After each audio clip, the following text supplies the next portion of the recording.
CPU-nya daripada manusia itu wataknya dan hatinya. Iya, iya. Semua yang keluar baik itu perkataan dan aksi tindakan adalah dari hati. Jadi yang tadi itu adat itu sebenarnya dikendalikan hati, dan ketika hati kita baik dan pikiran kita ada ini, adat itu akan menjadi beres semuanya.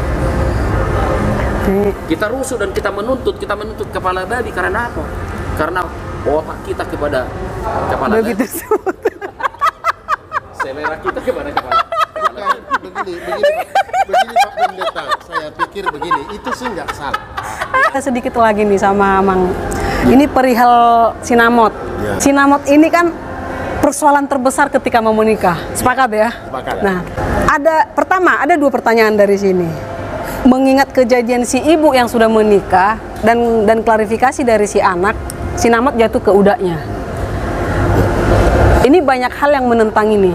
Ini kita berbicara awam ya. Nah, ini mungkin bisa dikasih penjelasan dari Amang. Terus yang kedua, ini agak konyol sebenarnya. Agak konyolnya ini ketika permasalahan dalam ingin memulai rumah tangga ini Batak selalu disinamot, dan bahkan perempuan ketika sudah menikah dia cenderung, contoh sederhana sekali. Ketika menikah, katakanlah Boru Sitio menikah ke Marga Purba, contoh merantau ke Jakarta. Ya. Ini otomatis pulang tahun baru atau pulang Natal, ini semisalnya 2 minggu liburnya, 10 hari ini di rumah si Purba, 2 hari aja ini di rumah si Tio. Artinya banyak yang sudah menggariskan Boru Sitio ini udah milik si Purba. Ini banyak ini sebenarnya dari pihak si Tio yang menggerutu di hatinya, atau mungkin satu tidak adil gitu, tidak fair. Itu yang kedua ya. Dan mengingat itu, karena katanya kan udah dibayar sinamot. Ini seakan-akan sinamot ini kalau bisa kita bawa ke bahasa sekarang, proses jual beli dong. Nah, itu yang kedua. Yang ketiga, berbicara sinamot, kalau hanya perkara sinamot, lu berkuasa, berotoritas sepenuhnya di si perempuan, ya udah, aku aja dari aku sinamot gimana? Gimana kalau si perempuan menyampaikan yang itu? Membayar. Apakah kamu sepenuhnya di hak si perempuan gitu? Ya.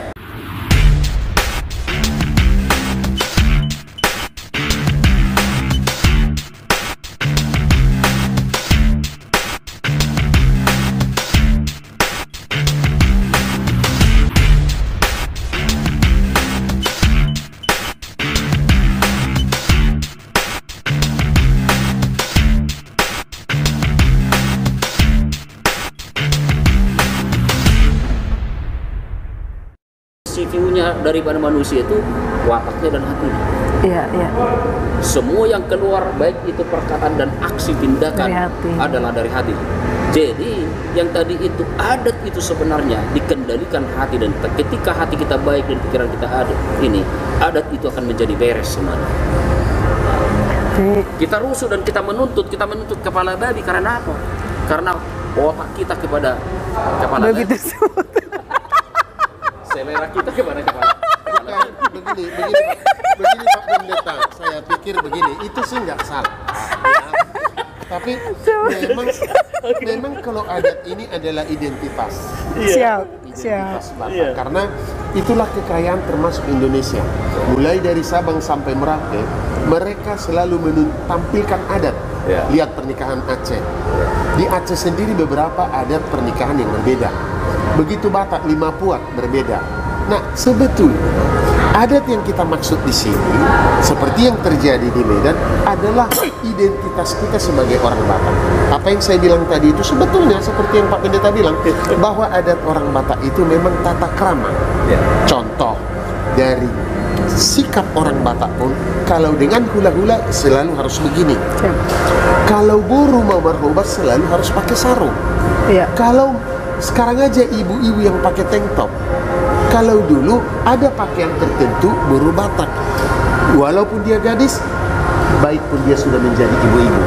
Ini sebetulnya yang ditonjolkan, tapi karena pengaruh dari luar ini, sehingga ya tidak lagi seperti baru Batak pemakainya tidak lagi seperti orang Batak tingkahnya, karena kadang-kadang sudah dicampur emosi di dalam adat itu, bukan lagi memang yang ditampilkan adalah intisari daripada adat itu, makanya terjadi pertikaian.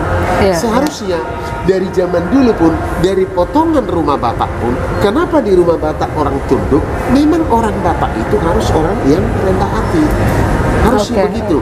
Cuman kan sekarang bangunan rumah sudah pakai sudah lain kan, modern. Jadi khusus kita ke orang adat Batak tadi itu, memang dituntut orang Batak itu harus berbicara, walaupun saya punya banyak uang, tapi ada kata-kata upasa orang Batak yang betul-betul harus rendah hati. Dia udah dikasih saweran 500.000 satu orang, dia kasih makan dan itu, tapi ada kata-kata dia bilang, aman walau aku baik kami peon dan namang ngalidak konado alai namang gulut pasu-pasu dohami siat Tuhani marhite amuna rajai gula-gula nami. Itu adalah suatu tata krama kerendahan hati. Ya cuman memang saya harus akui itu tidak lagi jalan semestinya di perantauan, di Batam, di Jakarta, di mana. Karena Pak, pengaruh lingkungan yang maunya sudah instan, maunya ada Batak itu simpel tetapi padat. Yang nggak bisa ada Batak simpel tapi padat, tapi simpel, nggak bisa.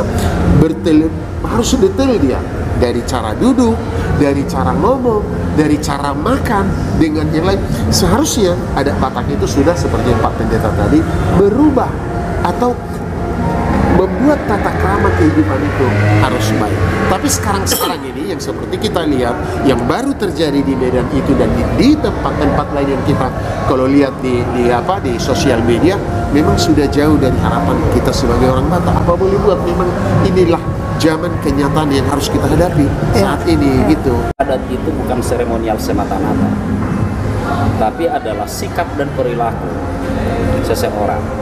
Nah, satu ketika ada orang nikah, kebetulan mertua anak perempuannya itu nikah kepada orang Jawa.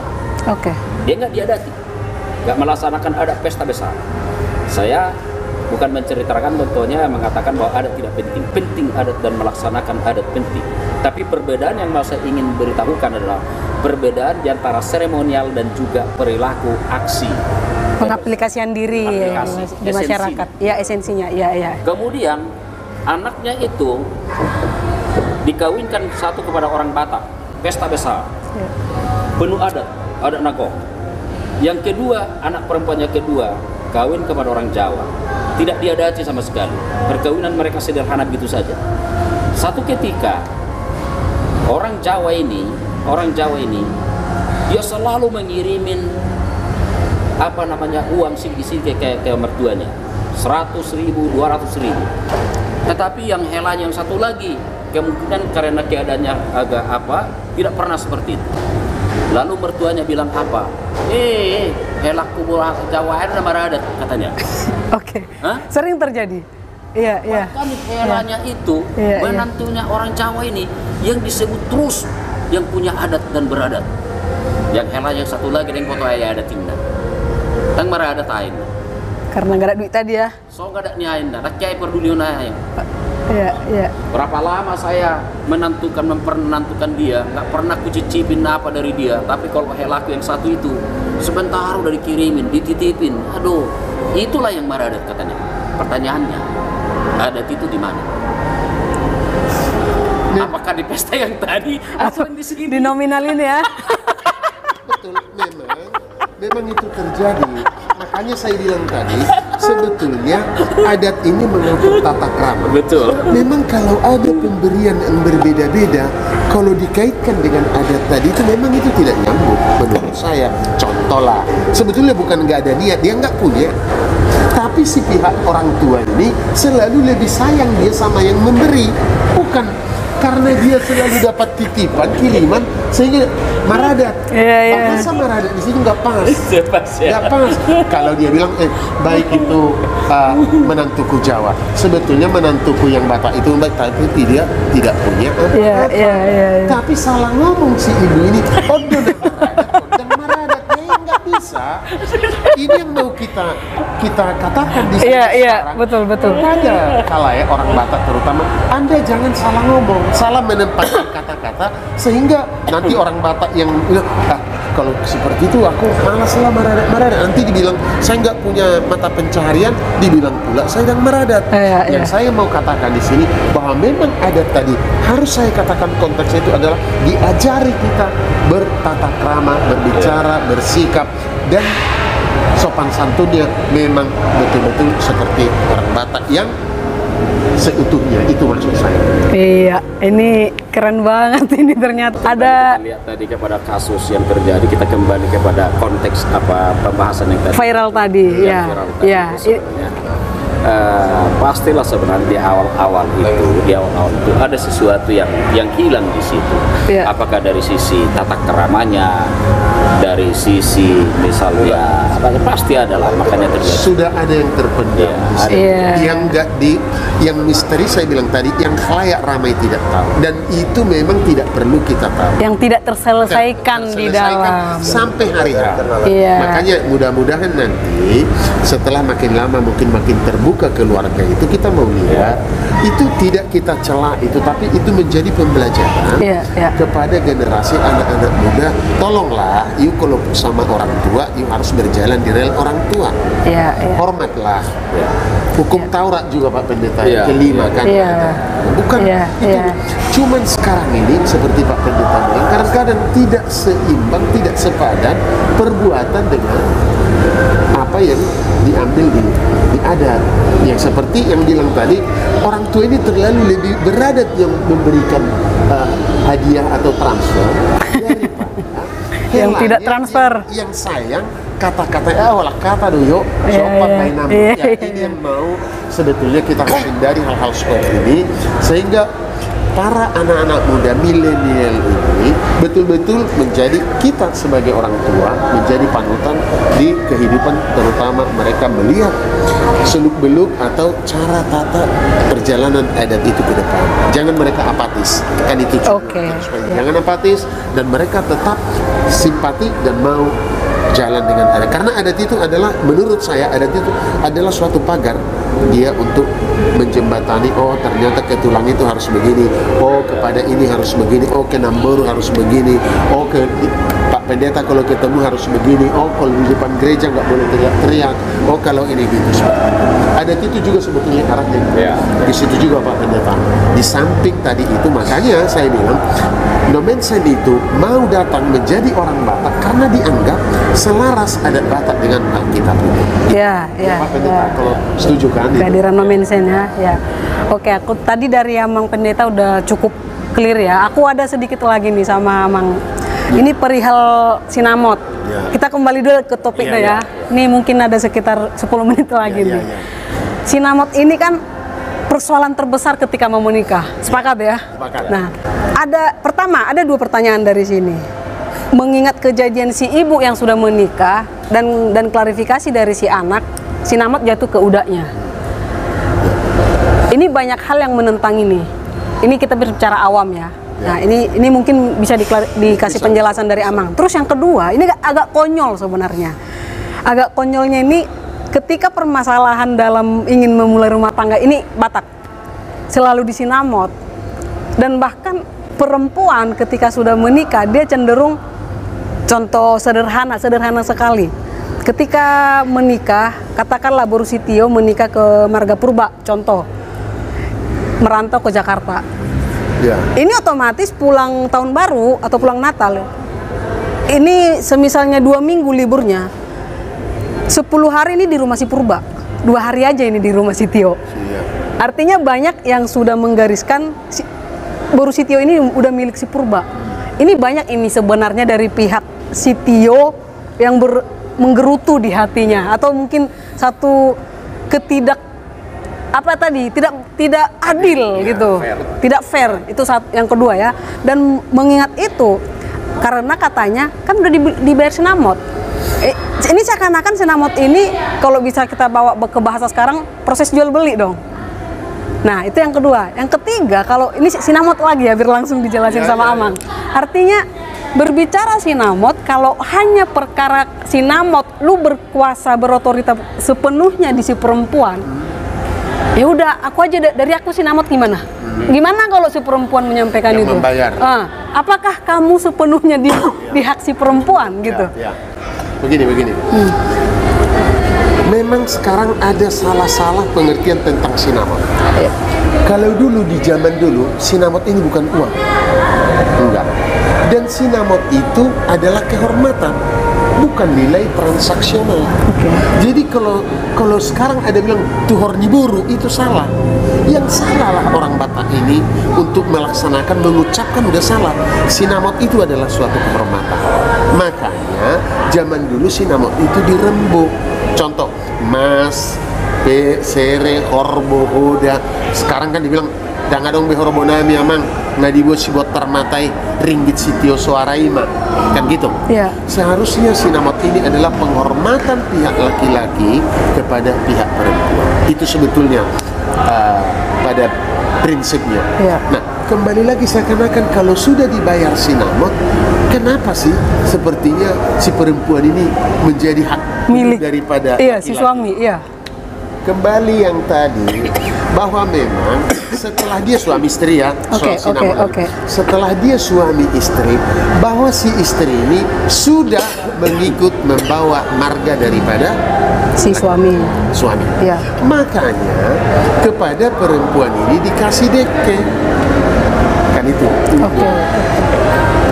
Kenapa kita ngasih juhud kepada pihak perempuan?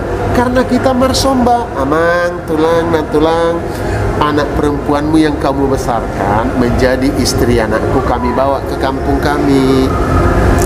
Datanglah pihak perempuan, ini buruku ini hanya dia di kampung kalian, tolonglah dijaga walaupun dia hanya sendiri, disimbolkanlah ini seperti ikan.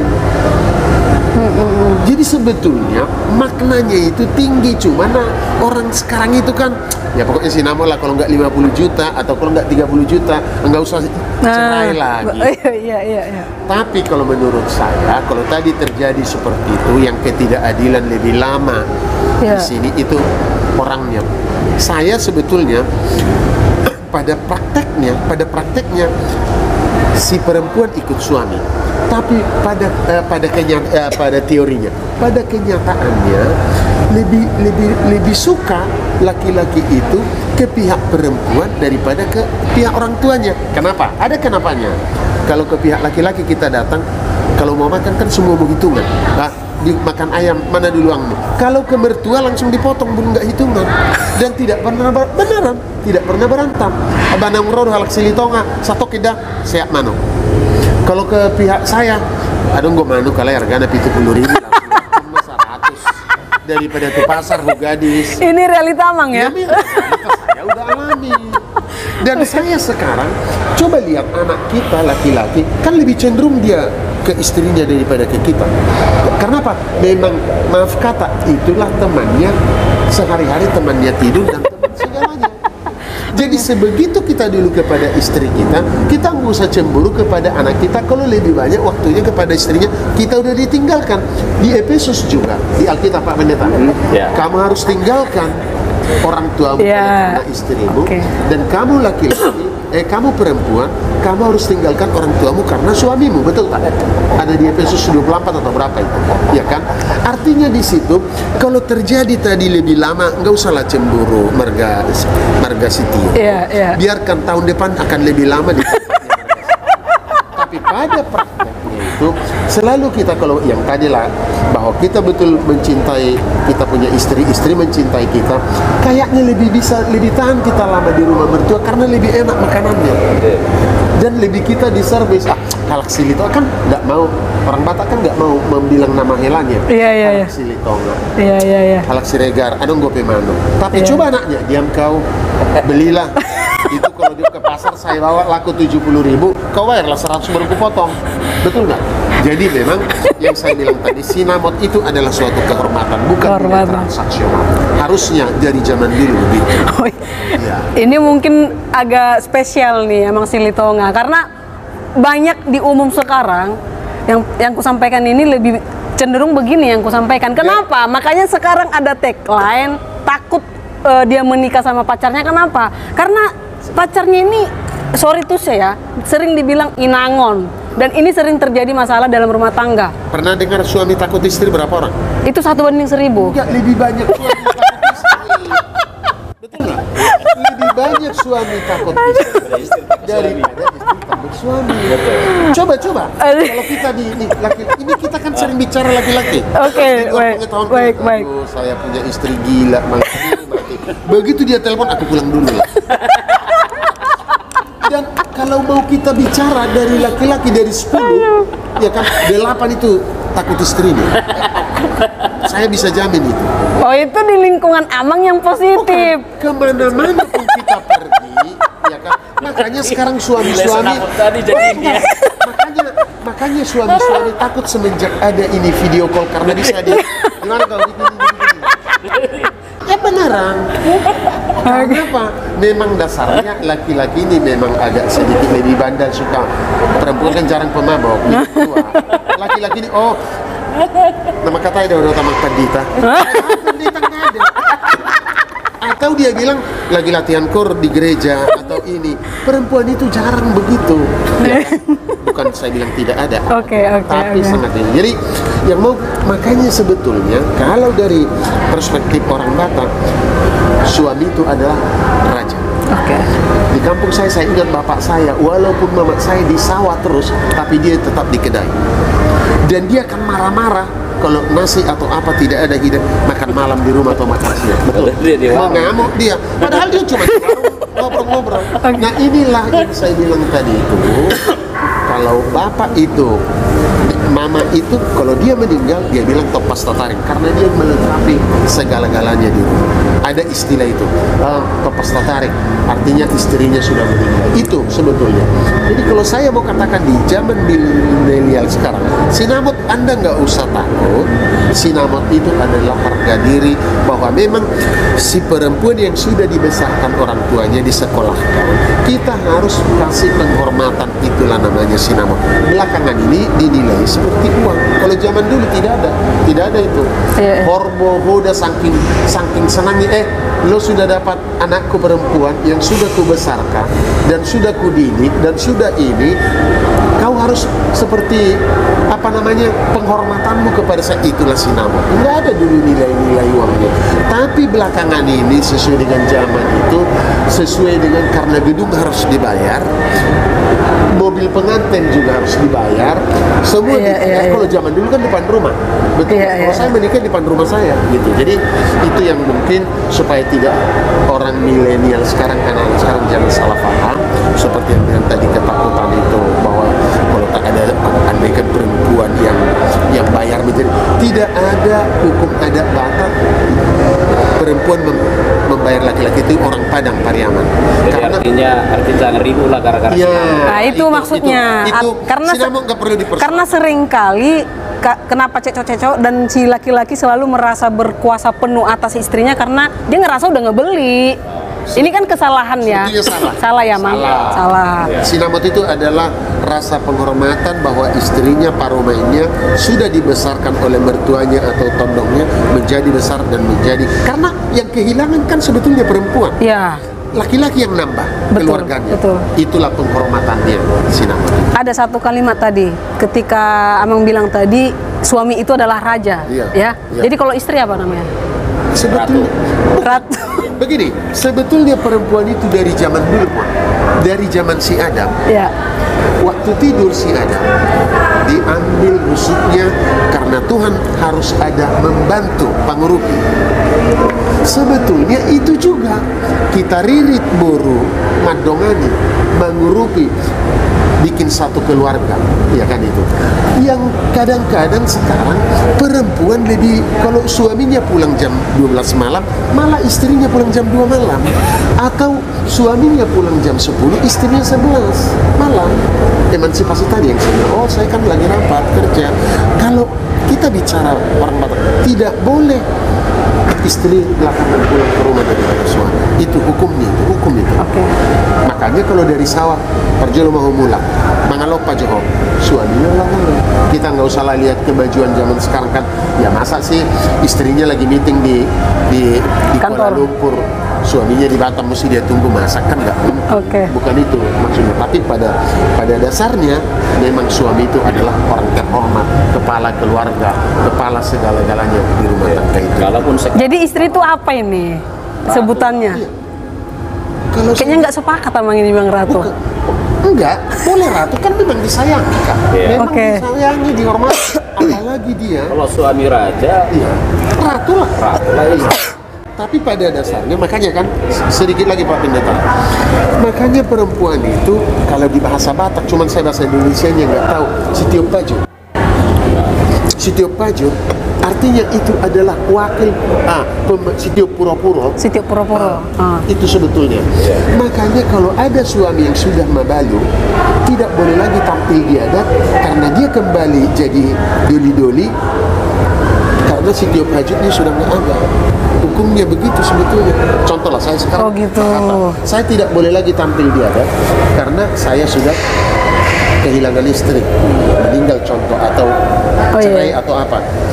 Bisa balik saya untuk adat setelah saya menikah lagi. Dan di kampung-kampung itu kalau kita lihat ada agak tua menikah, dia bukan karena mau bikin anak lagi, maaf kata, bukan berkembang dia, tapi supaya dia bisa mengikuti adat semestinya. Itulah hebatnya fungsi dari seorang istri, itu maksud saya. Itu. Duduknya di adat itu ya. Sangat sebetulnya vital sekali. Dampaknya gitu. Tidak boleh. Kalau saya sudah tidak ada istri, saya tidak bisa lagi. Artinya sudah nggak bisa lagi melaksanakan adat. Berarti emang sepakat ya perempuan itu memiliki posisi yang hebat. Sangat. Yang merasa kadang-kadang perempuan itu Galiodo mengatur, tuh yang takut istri tadi itu sebetulnya istri itu yang menentukan. Makanya kalau kita lihat di orang Jepang, kalau keluarga gagal, anak-anak istri yang bunuh diri. Kalau anak-anak keluarga tidak bisa makan atau ini, suami yang. Itulah fungsi seorang istri sebetulnya, mengatur topas tataring tadi, mengatur anak. Harga diri suami pun ada di orang Batak, hilang tanpa istri. Mahkotanya itu akan runtuh tanpa istri. Begitu. Walaupun gimana hebatnya, nggak bisa. Ini karena Amang ini banyak kesibukan, ada pertanyaan di luar topik ini. Karena ini tadi istri yang mempunyai peran yang sangat hebat di rumah tangga itu, dan tadi dijelaskan luar biasa banget ternyata istri ini. Dan ternyata ada banyak istri yang mengalami kekerasan dari suaminya. Ini gimana pandangannya? Ini saya pikir kalau kita dari adat Batak itu tidak boleh. Kalaupun ada itu sudah di luar, kita juga nggak bisa mau bilang itu.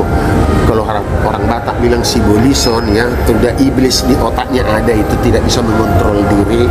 Atau saya mau katakan dia kurang berdoa juga, tidak mengajak istri berdoa atau tidak ke gereja. Kalau sampai memang ada yang kita lihat suami bunuh istri, mukul, KDRT ada. Tapi itu saya pikir itu sudah di luar nalar daripada adat Batak yang kita bicarakan. Nggak ada tadi itu. ya. Tidak ada. Lo sudah setengah mati mau tebus dia yang sinamot tadi, sudah setengah mati untuk ini dia menyediakan segalanya, membahagiakan, lalu lo KDRT lagi, itu memang sudah di luar konteks daripada adat yang kita bicarakan. Memang sih ada pasti, tapi ada karena mabuk, ada karena ini, macam-macam itu. Iblis itu datang untuk menghinggapi. Artinya itu ada satu habit, artinya nggak mabuk pun dia mukul, itu gimana? Iya, memang itu sudah habit. Tapi secara umum kalau dia ada tidak diperbolehkan. Tidak diperbolehkan. Karena tadi itu memang fungsi seorang istri vital dia. Lo laki-laki tidak bisa berbuat banyak tanpa istri. Itu udah pasti. Oke. Itu kepastian itu. Ini banyak topik jadinya kita dapat ya. Jadi ada penjelasan-penjelasan yang luar biasa dari Amang Pendeta dan Amang Silitonga di sini. Mungkin yang closing statementnya untuk nasihat kali ya dari Amang Pendeta, mungkin buat generasi terlepas dari orang tua, mungkin kami nggak mau mencampuri. Mungkin ada pesan-pesan buat generasi milenial, Amang boleh? Ya, kalau saya dari saya gini, generasi milenial ini artinya orang-orang yang sebelum nikah lah ya, sesudah itu nanti nikah. Tata cara di dalam memilih pasangan, janganlah langsung artinya dijadikan seseorang wanita itu jadi pacar. Pertama jadikan jadi teman, baru jadikan menjadi teman dekat, sesudah itu mengajak kepada pacar, sesudah itu calon istri, baru menjadi istri. Jadi sewaktu kita menjadi teman, saya sudah tahu orang ini siapa, sifatnya bagaimana, tanpa dia ketahui. Tapi padahal sebenarnya aku udah suka sama dia dan jatuh cinta. Tapi saya nggak pernah nembak dia mengatakan aku cinta sama kamu. Seperti teman biasa saja. Nah, itu masalah tentang artinya dalam dating. Berproses ya? Ya, proses dalam dating, berpacaran. Kemudian yang kedua adalah bahwa kami sebagai orang pendeta, orang-orang pendeta di gereja itu bukanlah SDM yang diragukan kualitasnya. Setuju. Karena pendeta dia mempertanggungjawabkan tentang apa yang dilakukannya, bukan hanya di sini tetapi juga di sana. Artinya kalau kita melakukan sesuatu, pertanggungjawabannya nggak hanya di sini tetapi di sana. Iya, iya. Maka oleh karena itu bahwa saya yakin seluruh para pendeta di dalam melakukan, apalagi tadi itu tentang pernikahan, pemberkatan nikah di gereja, itu bukan sembarangan. Dan para pendeta itu adalah orang-orang yang memang terdidik, baik dalam sisi keilmuan akademik, baik dari sisi moral. Ya. Sehingga sewaktu dia melangkah, sewaktu dia bertindak, dia berpikir 2 kali, berpikir 3 kali, dan juga menanyakan sesuatu itu yang mau dilakukannya kepada orang-orang yang lain sebelum dia bertindak. Nah, jadi oleh karena itu jangan pernah salahkan pendeta, salahkanlah dirimu sendiri. Kalau ada masalah bukan kita. Oke. Ada masalah orang lain. Jadi kalaupun pendeta itu bermasalah, ada punya kesalahannya karena faktor eksternal yang membuat dia akhirnya dia terpaksa dia melakukan kesalahan. Oke. Bukan karena hati nuraninya dan keinginannya. Okay. Nah, jadi itu saya pikir sebagai closing statement dari saya menyangkut tentang apa yang kita bahas tadi. Oke, mungkin dari Mas Silitonga.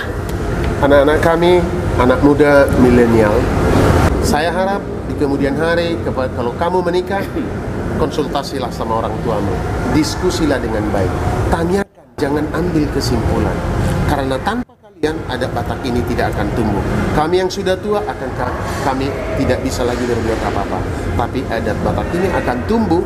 Dan kalau kita lihat di luar negeri, Australia, di Eropa, adat Batak ini, ulos ini dan segala macam mereka juga tingkatkan. Oleh karena itu, dimanapun Anda berada, sayangilah adat Batak, hormatilah orang tuamu, berdoalah sama Tuhan, sehingga adat kita ini bisa menjadi tiruan di kemudian hari, bisa membentuk watak dan perilakumu menjauhi segala kejahatan-kejahatan. Demikian. Oke, teman-teman KDK Lovers, semuanya sudah lengkap dari rohani, adat, relevan. Artinya kita nggak bisa ngotot di adat tapi hilang di kerohanian, itu harus relevan. Jadi kita nggak jadi batu sandungan di publik ya. Oke, terima kasih teman-teman KDK Lovers. Kita juga berterima kasih buat Amang Pendeta juga Amang Silitonga. Sama-sama.